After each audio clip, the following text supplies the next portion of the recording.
नमस्कार साथियों, मैं Parasnath life I study IAS के डेली करंट अफेयर क्विज में आपका स्वागत है। साथियों, यूपीएससी, यूपी पीसीएस, सभी state PCS, NTPC, UP triple SC PET, UPSI तथा अन्य सभी परीक्षाओं के लिए यह क्विज बहुत ही ज़्यादा महत्वपूर्ण है।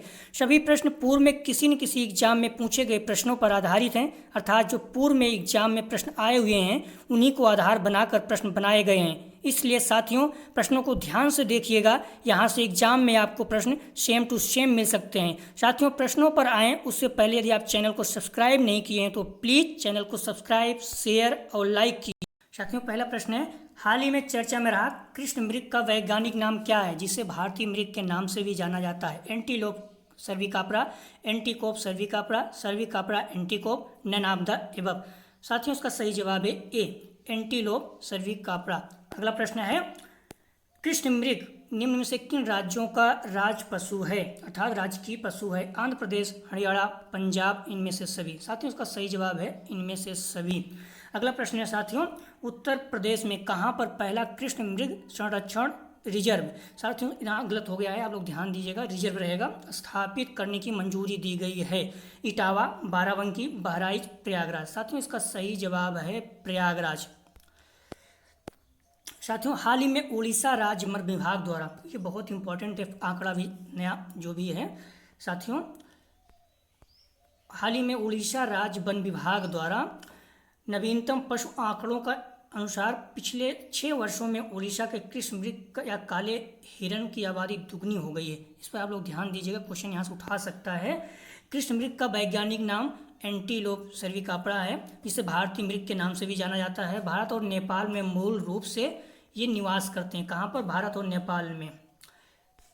ये राजस्थान, गुजरात, मध्य प्रदेश, तमिलनाडु, उड़ीसा अन्य सभी क्षेत्रों में व्यापक रूप से पाए जाते हैं। यह आंध्र प्रदेश, हरियाणा, पंजाब का राज पशु है। साथियों, ये पॉइंट भी याद रखिएगा, ये वन जीव संरक्षण अधिनियम के तहत आते हैं अनुसूची 1 में। ये बार बार प्रश्न यहाँ से पूछता है पीसीएस में, बहुत ही ग्रीन पॉइंट है साथियों यूपी पीसीएस के लिए। साथियों, आप लोगों से हमेशा मैं कहता आया हूँ, फिर कह रहा हूँ, जब भी आप लोग बैठो पढ़ने के लिए, आपके टेबल पे किसी भी एग्जाम, जिस भी एग्जाम की आप तैयारी करते हो, वहाँ पर आपके टेबल पर सिलेबस और प्रीवियस ईयर का क्वेश्चन हमेशा होना चाहिए, हमेशा होना चाहिए, तभी आप अच्छा कर पाओगे साथियों। क्योंकि कैसे क्वेश्चन आता है आपको मालूम होना चाहिए। संबंधित संरक्षित क्षेत्र हैं कुछ जो बहुत इंपॉर्टेंट है, आपको पता होना चाहिए। बेलावदर कृष्ण मृग अभ्यारण्य गुजरात में है। पॉइंट केलीमेर वन्यजीव अभ्यारण्य तमिलनाडु में है। 2017 में उत्तर प्रदेश राज्य सरकार ने प्रयागराज के यमुना समीप, यमुना पार क्षेत्र में है, मतलब प्रयागराज में ही पड़ता है, कृष्ण मृग संरक्षण रिजर्व स्थापित करने की योजना की मंजूरी दी। या कृष्ण मृग समर्पित पहला संरक्षण रिजर्व है यूपी का। साथियों, हाल ही में चर्चा में रहा कावेरी और उसकी सहायक अर्कावती नदी के संगम पर कौन सा बांध बनाया जा रहा है? साथियों, पीसीएस के लिए बहुत इंपॉर्टेंट है। बांध से क्वेश्चन आप देखोगे हमेशा पीसीएस में ये क्वेश्चन पूछा जाता है, और दक्षिण भारत से तो बहुत ज़्यादा जो प्रश्न उठाए जाते हैं अक्सर बांध से ही उठाए जाते हैं, और जो न्यूज में रहते हैं वहाँ से उठाए जाते हैं। तो कुल मिला के आप लोग ये देखिए कि क्वेश्चन आने का बहुत ज़्यादा चांस है। तुंगभद्रा टीबी बांध, मेकू-दातु बांध, नागार्जुन सागर बांध। साथियों, इसका सही जवाब है मेकू-दातु बांध। साथियों, हाल ही में कर्नाटक सरकार ने राष्ट्रीय हरित अधिकरण green tribunal, national green tribunal, कल भी यहाँ से क्वेश्चन हम लोग बात किए थे, बहुत इंपॉर्टेंट, एनजीटी बहुत इंपॉर्टेंट है। अक्सर ये पर्यावरण को लेकर किसी न किसी बात को लेकर हमेशा लाइट में रहता है, तो ये बहुत इंपॉर्टेंट है। संयुक्त समिति गठित करने का निर्णय को चुनौती देने का फैसला किया गया। या संयुक्त समिति मेघदातु में अनधिकृत निर्माण गतिविधि को आरोपों की जांच करेगा, जहां कर्नाटक द्वारा सरकार कावेरी नदी पर एक बांध बनाने का प्रस्ताव किया था। मेघदातु, जिसका अर्थ होता है बकरी की छलांग, बकरी की छलांग, कावेरी और उसकी सहायक अर्कावती नदी के तट पर स्थित एक गहरी खाई है। हाल ही में चर्चा में रहा रेस टू जीरो अभियान के तहत कब तक वैश्विक उत्सर्जन को आधा करने का लक्ष्य रखा गया है? साथियों, इस तरह के प्रश्न बहुत इंपॉर्टेंट होते हैं और पीसीएस के लिए तो बहुत ज़्यादा इंपॉर्टेंट होते हैं साथियों। तो 2025, 2030, 2035, 2040। साथियों, इसका सही जवाब है 2030। संयुक्त राष्ट्र समर्पित रेस टू जीरो अभियान में गैर राज अभिनेताओं, कंपनियां, शहर, क्षेत्र, वित्तीय और शैक्षणिक संस्थान को शामिल किया गया है।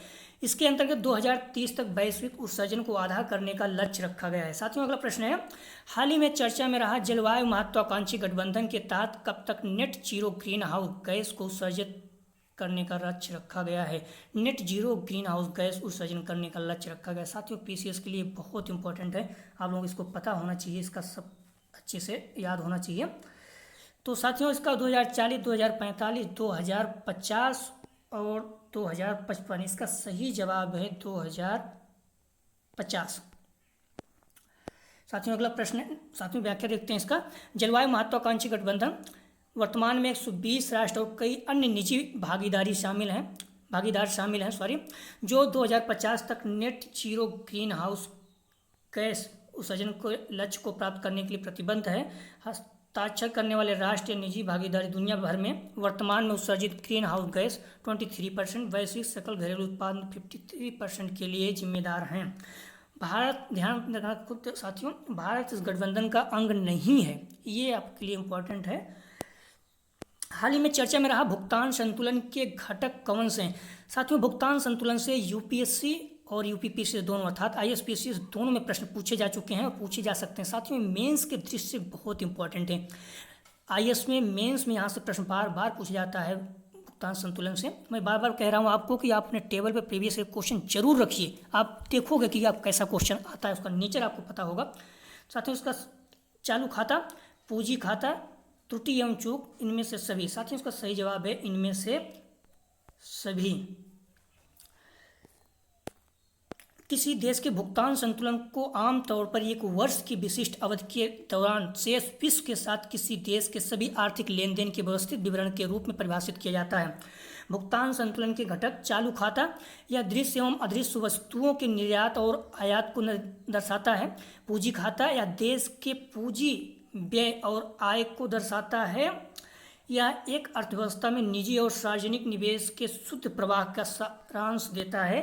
त्रुटि एवं चूक, कभी कभी भुगतान संतुलित नहीं होता है, इस असंतुलन को भुगतान असंतुलन में त्रुटि और चूक कहा जाता है। साथियों, अगला प्रश्न है, नाटो अटलांटिक, यूरोप और काला सागर में किस नाम से युद्ध अभ्यास कर रहा है। साथियों, पीसीएस के लिए बहुत इंपॉर्टेंट है, ये पहले कई बार पूछा जा चुका है इस तरह से युद्ध अभ्यास, तो यहाँ से भी प्रश्न पूछा जा सकता है।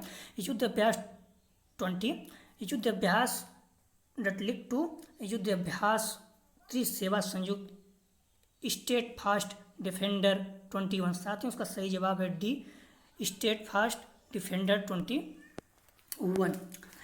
रूस के साथ तनाव के बढ़ने पर उत्तरी अटलांटिक संधि संगठन नाटो यूरोप में स्टेट फास्ट डिफेंडर 21 वार गेम्स सैन्य अभ्यास आयोजित कर रहा है। इसके मुख्य बिंदु हैं साथियों, यह अभ्यास पूरे अटलांटिक, यूरोप और काला सागर में हो रहा है। इससे प्रश्न चलता है कहाँ पर हुआ है।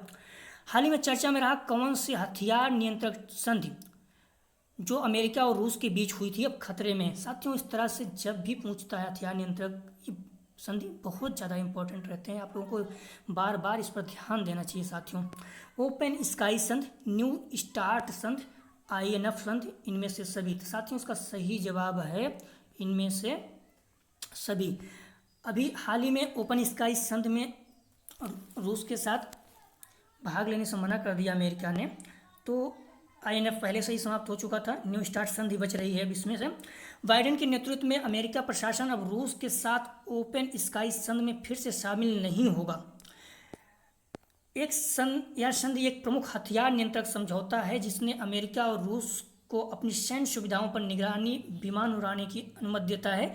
अब न्यू स्टार्ट संधि ही दोनों देशों के बीच एकमात्र प्रमुख हथियार नियंत्रक समझौता है जिसे हाल ही में अमेरिका द्वारा 5 साल के लिए बढ़ाया गया है। ओपन स्काई संधि सोवियत संघ के विघटन के बाद 1992 में संधि हस्ताक्षर करके बनाया गया था। ओपन स्काई संधि का अमेरिका और रूस ने 2019 में इंटरमीडिएट रेंज न्यूक्लियर अर्थात INF को भी छोड़ दिया था, तो अब एक ही संधि बच रही है।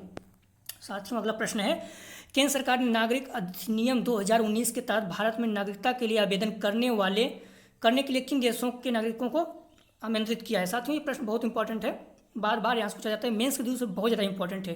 अफगानिस्तान, बांग्लादेश, पाकिस्तान, इनमें से सभी। तो साथियों इसका सही जवाब है डी, इनमें से सभी।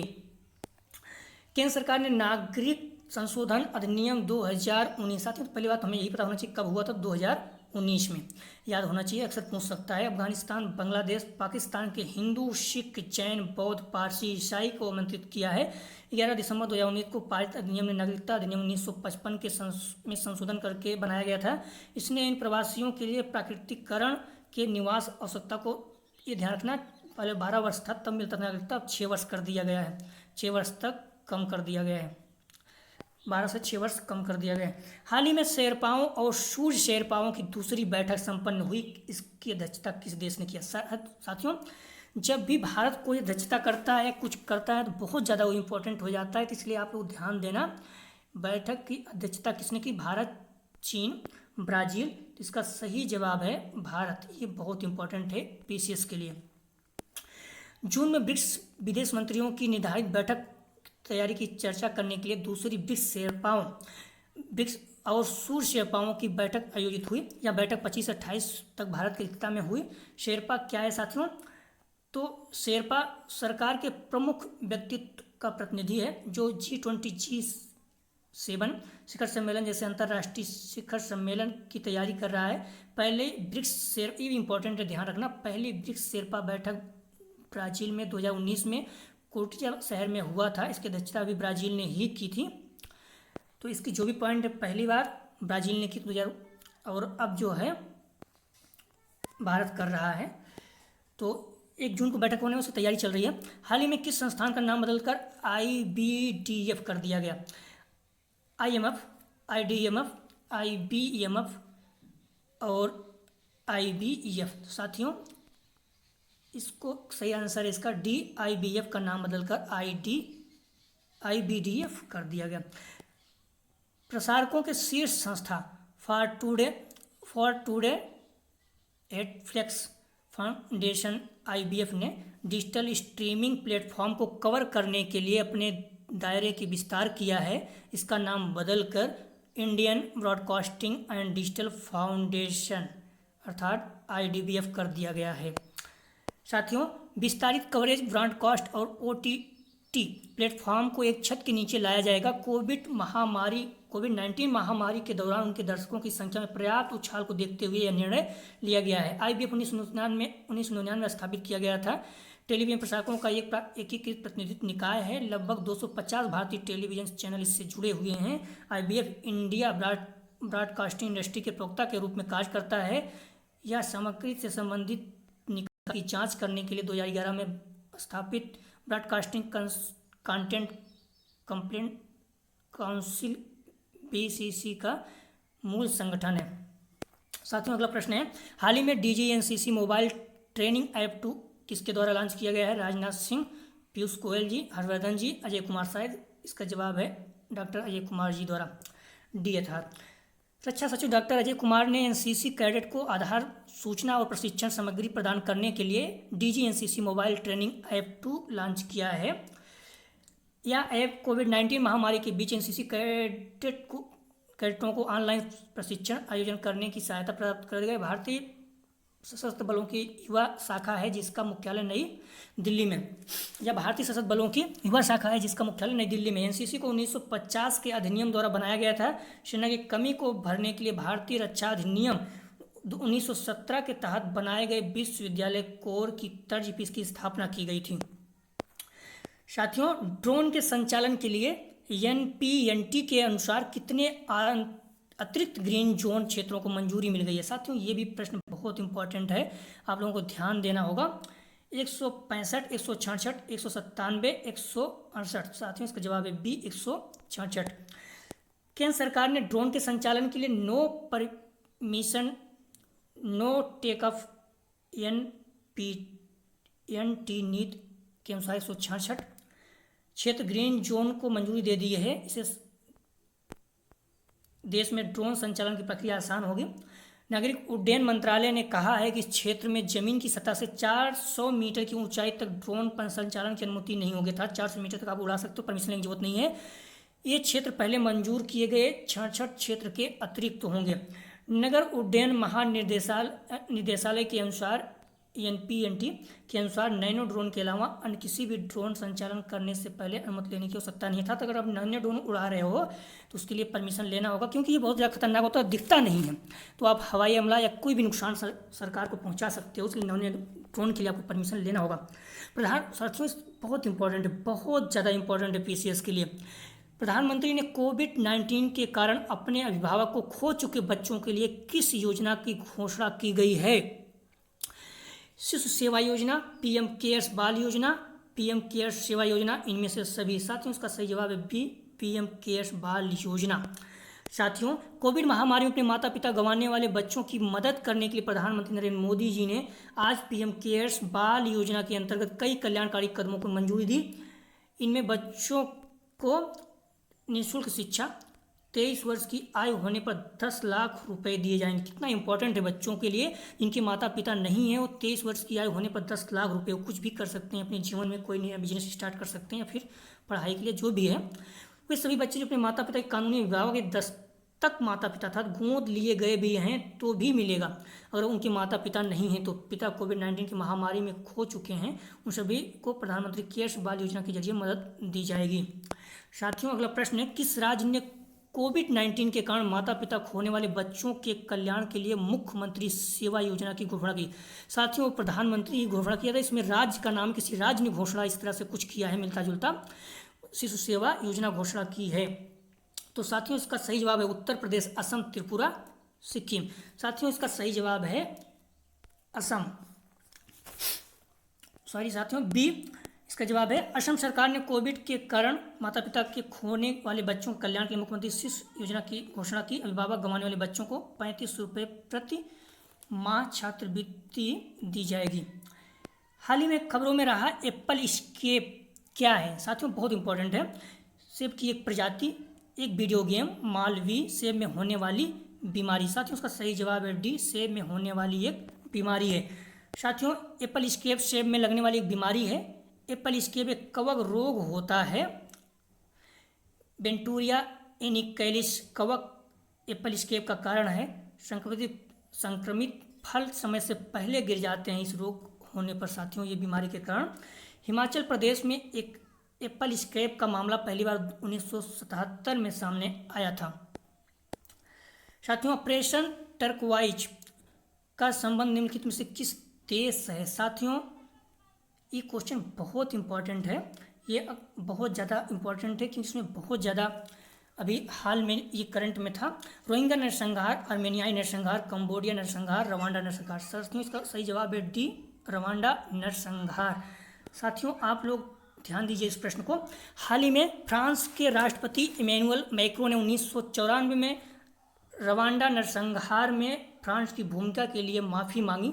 1994 में अप्रैल 1994 से जून 1994 के बीच हुए रवांडा में नरसंहार तकरीबन 100 दिन के अंदर 8 लाख, साथियों सोचने वाली बात है, 100 दिन के अंदर 3 महीने में 8 लाख लोगों को मौत के घाट उतार दिया गया था। इस रवांडा नरसंहार में अल्पसंख्यक समुदाय के समुदाय को निशाना बनाया गया था। साथियों यहाँ पे उसमें लोकल भी कुछ समुदाय थे लेकिन जिनका वर्चस्व था। साथियों पुरुष महिलाओं, हजारों महिलाओं, बच्चों के साथ यौन हिंसा जैसी घटनाओं भी अंजाम दिया गया था, अर्थात पुरुषों, महिलाओं और बच्चों के साथ यौन हिंसा भी की गई थी। साथियों आप लोगों से विनम्र निवेदन है कि महिलाओं की हमेशा इज्जत करो। पता नहीं कि लोग अपना सारा गुस्सा महिलाओं पर निकालते हैं। कभी आपको समय मिले तो अपनी माँ को केंद्र में रखकर एक महिला के बारे में सोचना, फिर आपको एहसास होगा कि एक महिला का इस देश में कितना उपकार है, इस समाज पर कितना उपकार है। साथियों अगला प्रश्न देखते हैं। हाल ही में बंगलौर में कुछ सेकंड के लिए सूर्य के चारों ओर एक चमकदार इंद्रधनुषी वलय देखा गया। यह दुर्लभ ऑप्टिकल और वायुमंडलीय घटना है। इसे किस प्रभाव के रूप में जाना जाता है? साथियों ये पीसीएस और आईएएस दोनों के लिए बहुत इंपॉर्टेंट है। 100% यहाँ से मेंस या प्री में कहीं ना कहीं क्वेश्चन आएगा। तो बंगलौर में कुछ सेकंड के लिए एक चमकदार इंद्रधनुषी वलय देखा गया। यह दुर्लभ ऑप्टिकल और वायुमंडलीय घटना है। किस प्रभाव के कारण था? कोलिस्टोस्कोप प्रभाव, 22 डिग्री गोलाकार प्रभाव मंडल, इनमें से कोई नहीं, इनमें से सभी। तो साथियों इसका सही जवाब है इनमें से दोनों, अर्थात कोलेस्ट्रोस्कोप प्रभाव और 22 डिग्री गोलाकार प्रभामंडल दोनों। साथियों अगला प्रश्न है, बहुत ज़्यादा इंपॉर्टेंट है, इसमें भी यहाँ से क्वेश्चन अक्सर पूछता रहता है। निम्नलिखित से कौन सा बादल सर्कुलर हेलो बनाता है? स्टेटो बादल, सीएस बादल, अल्ट्रो क्यूमुलस बादल, अल्टो स्टेटस बादल। साथियों आपको बादलों के बारे में पता होना चाहिए, तो इसका सही जवाब है सीरस बादल। सबसे ज़्यादा बारिश भी लगभग करता है, बादल सर्कुलर हेलो भी बनाता है। तो साथियों इसमें और भी जो भी बादल हैं, कई बादल हैं बहुत ज़्यादा बारिश करते हैं, कई कम करते हैं, उसमें से आपको देखना होगा कौन से बादल कैसे हैं, आपको स्टडी करते रहना चाहिए बादलों के बारे में। बेंगलोर के लोगों ने कुछ सेकंड के लिए सूर्य के चारों ओर एक चमकदार इंद्रधनुषी वलय देखा। या दुर्लभ ऑप्टिकल वायुमंडलीय घटना, जिसे कैलिडोस्कोप प्रभाव के रूप में भी जाना जाता है, इसे 22 डिग्री गोलाकार प्रभाव मंडल के रूप में भी जाना जाता है।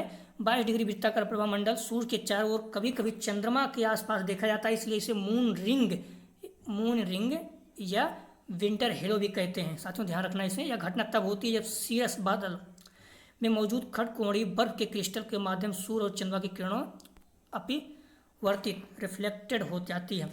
इसे 22 डिग्री वृत्ताकार प्रभामंडल क्यों कहा जाता है साथियों? क्योंकि सूर्य और चंद्रमा के चारों ओर बनने वाले प्रभामंडल या फ्लेयर की स्पष्ट त्रिज्या 22 डिग्री होती है। 22 क्यों कहा जाता है? क्योंकि इसकी जो त्रिज्या होती है लगभग 22 डिग्री के जैसे होती है। साथियों खबरों में रहा डीएफजी क्या है? साथियों इस चीज़ को ध्यान रखना, ये एक ऐसे जब शब्द आते हैं तो बहुत इंपॉर्टेंट हो जाते हैं। इस तरह से आयुष में भी पूछा जाता है, जीवाणु, रोग, विषाणु, दवा। साथियों आप लोग इस पर याद रखिए, इसका सही जवाब है डी, दवा। एक बहुत इंपॉर्टेंट परीक्षा के बीच से पेंसिल्वेनिया विश्वविद्यालय में पेरेलमैन स्कूल ऑफ मेडिसिन के वैज्ञानिकों के अनुसार डायबिटीज दवा SARS-CoV-2 से संक्रमित चूहों में गंभीर कोविड-19 को रोकने में अत्यधिक प्रभावी है। अर्थात ये जो दवा है चूहों में गंभीर कोविड-19 को रोकने में प्रभावी है। साथियों जो जानवरों और कुछ मेन होते हैं संबंधित दवा और यह रोग को ठीक करने वाले या शब्द एग्जाम में बहुत ज़्यादा पूछे जाते हैं। जैसे टाइगर से एक बार इस तरह से कुछ था, उसको आया हुआ है एग्जाम में। यह दवा चूहों को कोरोना वायरस के विभिन्न वेरिएंट्स को ब्लॉक करने में सक्षम है। साथियों अंतर्राष्ट्रीय संयुक्त शांति दिवस कब मनाया जाता है? साथियों इस प्रश्न को ध्यान रखिएगा, अंतर्राष्ट्रीय संयुक्त शांति सेना दिवस कब मनाया जाता है? 27, 28, 29, 30। तो साथियों इसका सही जवाब है 29, अर्थात 29 मई को अंतर्राष्ट्रीय संयुक्त शांति सेना दिवस मनाया जाता है। 1948 में संयुक्त राष्ट्र शांति मिशन के अधीन संयुक्त राष्ट्र शांति सेना की स्थापना की गई थी। इसका उद्देश्य युद्ध, गृहयुद्ध, जातीय संघर्ष में प्रभावित देशों में शांति और सुरक्षा स्थापित करना। 2003 में संयुक्त राष्ट्र महासभा ने एक प्रस्ताव पारित करके 29 मई को संयुक्त राष्ट्र शांति सैनिकों के अंतर्राष्ट्रीय दिवस के रूप में मनाने का निर्णय लिया। साथियों अगला क्वेश्चन है, एमनेस्टी इंटरनेशनल दिवस कब मनाया जाता है? साथियों अगला सवाल है, एमनेस्टी इंटरनेशनल दिवस कब मनाया जाता है? जो कुछ दिवस भी हैं साथियों बहुत इंपॉर्टेंट हैं, 27 मई, 28 मई, 29 मई, 30 मई। साथियों इसका सही जवाब है 28 मई, अर्थात अर्थात 28 मई को एमनेस्टी इंटरनेशनल दिवस मनाया जाता है। प्रतिवर्ष 28 मई को एमनेस्टी इंटरनेशनल दिवस आयोजन किया जाता है। एमनेस्टी इंटरनेशनल लंदन स्थित एक गैर सरकारी संगठन है जिसकी स्थापना 28 मई 1961 को पीटर वेंसन नामक एक ब्रिटिश वकील द्वारा की गई थी। इस संगठन का प्राथमिक लक्ष्य मानवाधिकारों की रक्षा करना और उनकी वकालत करना है। साथियों बहुत ही इंपॉर्टेंट प्रश्न है जो कल हमने पूछा था, उसका सही जवाब है, सरकार ने जुलाई में किस वाणिज्यिक सचिव के रूप में मंजूरी दे दी है? तो इसका सही जवाब है BR सुब्रमण्यम। साथियों जो कमेंट में क्वेश्चन पूछा जाता है आप लोगों से, उसका जवाब आप लोग जरूर दिया करें। साथियों आज का प्रश्न है जो आप लोग कमेंट सेक्शन में बताना है। साथियों अंतर्राष्ट्रीय एवरेस्ट दिवस किस दिन मनाया जाता है? अंतर्राष्ट्रीय एवरेस्ट दिवस किस दिन मनाया जाता है? 27 मई को, 28 मई को, 29 मई को और 30 मई को। साथियों आप लोग प्रश्नों का जवाब जरूर दीजिएगा और यदि चैनल को सब्सक्राइब नहीं किए हैं तो प्लीज़ साथियों आप लोगों से विनम्र निवेदन है कि चैनल को सब्सक्राइब कीजिए, शेयर कीजिए वीडियो देखने के लिए धन्यवाद साथियों। आपका दिन शुभ हो।